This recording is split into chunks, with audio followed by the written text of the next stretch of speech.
Dvoje mladih, fakultetski obrazovanih, ktorí majú sigurní stajemní roboty, odvážali še upuščiće do produkciji kozov, hoć u tim nemali nijakoho iskustva.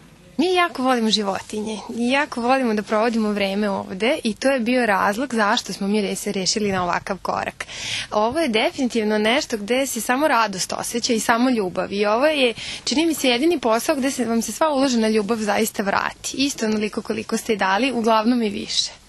Da su zašporovali, već se požičeli od rodzini i u dvore praznih familijnih hiži u Srbobranu napravili tunji montažni objekt za kozih tori kupeli, ali i podobivali iz uzrižnih bokov.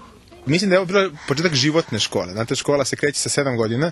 Mislim da ovo ponovo učiš da živiš, ponovo učiš da hodaš, učiš da osjećaš bića oko sebe. I zaista evo, ja moram da kažem da rad sa životinjama je jedan potpuno novi stil života za nas dvoje bio.